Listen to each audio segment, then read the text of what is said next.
Eastern Nebraska has some beautiful wildlife. I enjoy watching birds in my backyard. I have put together some pictures of those birds, along with the very end has a special animal that comes to visit us once in a while. I hope you enjoy looking at the birds as much as I do. The northern cardinal is found in a variety of habitats, including woodland edges, swamps, stream-side thickets, and suburban gardens.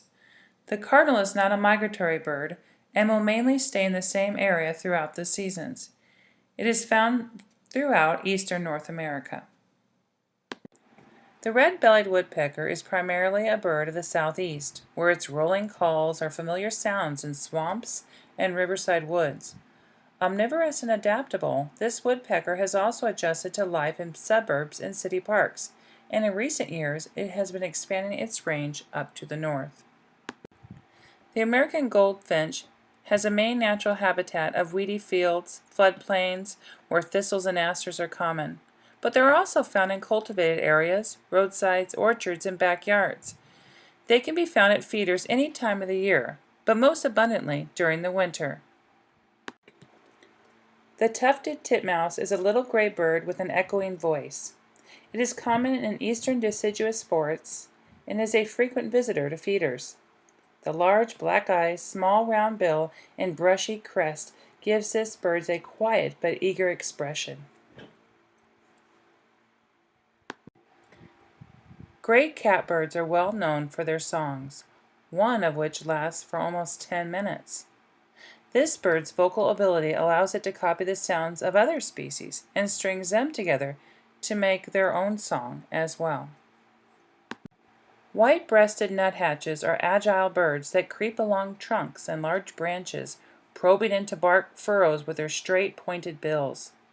Like other nuthatches, they often turn sideways and upside down on vertical surfaces as they forage. They don't lean against their tails the way woodpeckers do.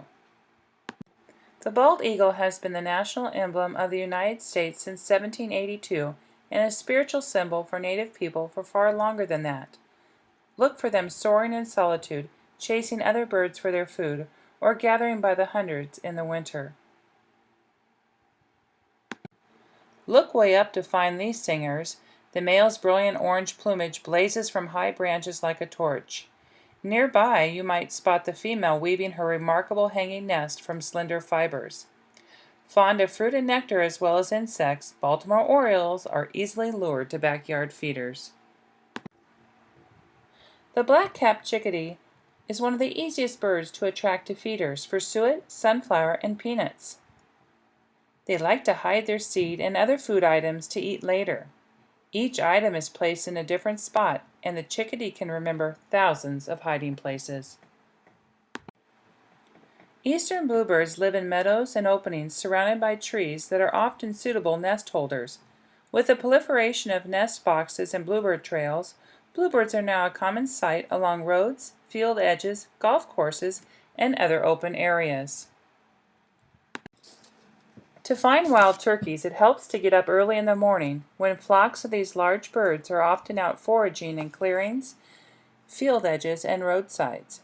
You'll usually find turkeys on the ground, but don't be surprised if you run across a group of turkeys flying high into their treetops to roost at the end of the day.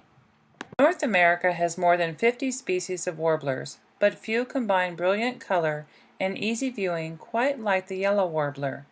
In summer, the buttery yellow males sing their sweet whistled song from willows, wet thickets, and roadsides across almost all of North America. Look for red-headed woodpeckers in scattered, open woodlots in agricultural areas, dead timber in swamps or pine savannas. Walk slowly, listening for tapping or drumming, and keep your eyes alert for telltale flashes of black and white as these high-contrast woodpeckers fly in between perches.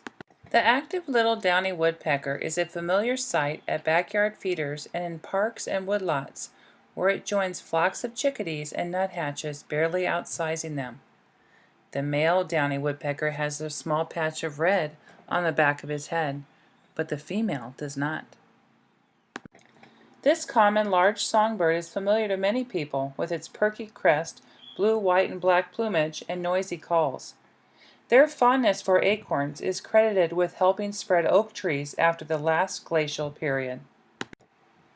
The Carolina wren can be seen throughout the eastern part of the United States. This shy bird can be hard to see, but it delivers an amazing number of decibels for its size. Carolina wrens defend their territories with constant singing. They aggressively scold and chase off intruders. Rose-breasted grosbeaks often visit bird feeders, where they can eat sunflower seeds as well as safflower seeds and raw peanuts. Even if you live outside their summer range, you may still catch one visiting during spring or fall migration if you keep your feeders stocked.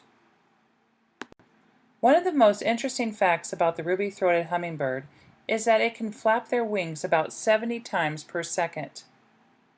Feeders and flower gardens are a great way to attract these birds, and some people turn their yards into buzzing clouds of hummingbirds each summer. The red fox makes its home in wooded areas, prairies, and farmland. It has a reddish coat that is white underneath and a big bushy tail with a white tip. Red foxes are not all red. Some are brown, black, and others are silver. Once you hear the distinctive noise of a fox, you will never forget it.